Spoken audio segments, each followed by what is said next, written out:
Hi everyone, how's everyone doing? So if you're watching this for the first time, my name is Marianne, the counsellor and the owner at Marianne Hanson Counselling Service. I specialise in working with individuals and couples in the areas of relationships, low self-esteem, stress and depression.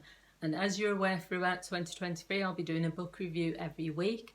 And today's book is called Feel the Fear and Do It Anyway by Susan Jeffers. So this book is probably well known by lots of people. It's been around quite a long time actually. It says over 2 million copies sold worldwide. The phenomenal classic that has changed the lives of millions. And really it's just talking about feel the fear and do it anyway. It talks about fear and the things that stop people from doing what they want to do. Now what I want to say is that this is a book that I've heard about for many, many years, and I decided to buy the book as part of this series that I'm doing. And as with like other books, I don't know necessarily if the hype about the book, including the title and everyone that's read it and all the rest of it, lived up to my expectations. But it wasn't bad. It didn't match what I thought it was going to be, because I read the title and obviously it's clear that it's Feel the Fear and Do It Anyway. So you knew what it was about. I've taken some notes, but I just think it could have gone even further. It's like one of those types of books where it played it really safe, and considering it's talking about fear and holding back, it didn't really go as deep as I thought it was going to go. So some of the things that it talks about is the real issue has nothing to do with fear, but how we hold fear. Some view fear as irrelevant, whilst others hold fear from a position of pain and helplessness. Move yourself from a position of pain to a position of power.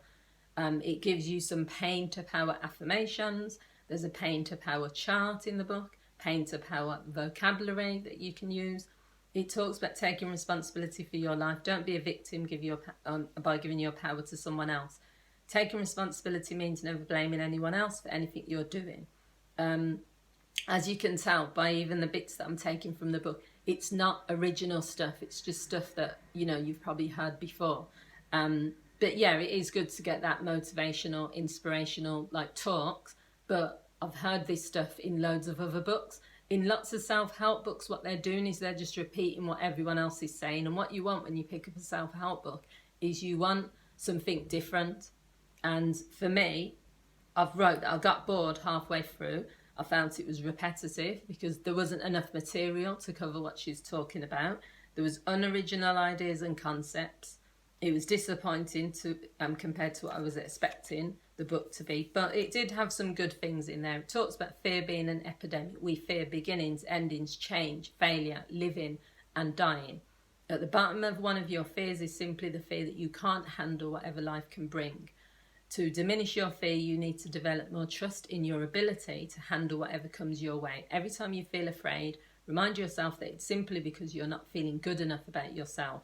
Discover where that feeling of not being able to handle it comes from, and then do something about it. Start where you are and take action to change it. Say to yourself, I can handle it. See what I mean? It's good, but it's not original. And it's not even things that you couldn't tell yourself or teach yourself, which is fine because we need those types of motivational books. But I was just expecting more. I'm reading it and I'm thinking, there's nothing that these are sorts of things I tell my clients that I've thought of myself. It's not anything that anyone probably couldn't tell themselves. So that's the only reason why I think it wasn't as good as I thought it was going to be. And then it talks about not waiting for the fear to go away. Just keep putting yourself out there. The fear will never go away as long as you continue to grow. As long as you take risks, you're going to experience fear. Think of this as a relief so that you no longer have to work so hard on getting rid of fear. The only way to get rid of fear is doing something to go out and do it. Doing it comes before the feeling better about yourself. Not only will you experience fear, but so will everyone else. We can't escape from fear. We can only transform it into a companion that accompanies us in all our exciting adventures. It's a good book. I'm not going to say it's a bad book, but had I known that this was what was going to be in it, I wouldn't have bought it, because there's nothing in there that made me think, wow. And I've read some mind-blowing books in the last few weeks, and there's going to be more to come. And I've chose books based on either title or whether they've been recommended or whether they'll work for my clients, or whether I just like the author. There's lots of different reasons. This book was personally chosen because it's hyped up so much. And for me, no, I think it was okay. It was okay. It wasn't a rubbish book, but it wasn't that good. I gave it 6.5 out of 10. And that was only because there are some little things in there, but I didn't read this book, well, because I got halfway through and stopped.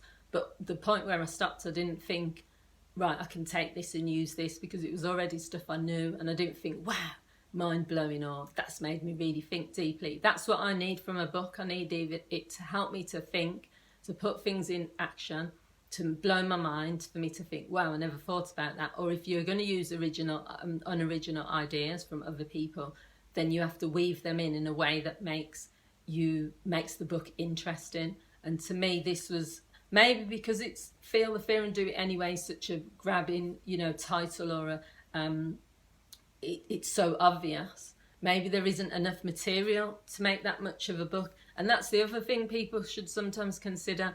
If you can make a smaller book. I've got books that are like less chapters, and they get to the point and they really hone in on what they're saying. But then other people are making these really lengthy books and they're just repeating the information. I felt it was quite repetitive. But overall, it wasn't a bad book. 6.5 isn't bad out of 10. And that's also just my opinion. I've said on Facebook, there were people were split with this book. Some people were saying it was brilliant. And some people were saying that they thought it was boring, or they haven't bought it yet, or they, not sure about it. So it depends. That's just my opinion. So let me know what you guys think. Have you read this book? Have you heard about this? Really, really, it sold over 2 million copies. So that proves that it's a bestseller. Have you heard of it? What's your thoughts on it? Let me know what you think. Thanks for watching. See you all soon. Bye.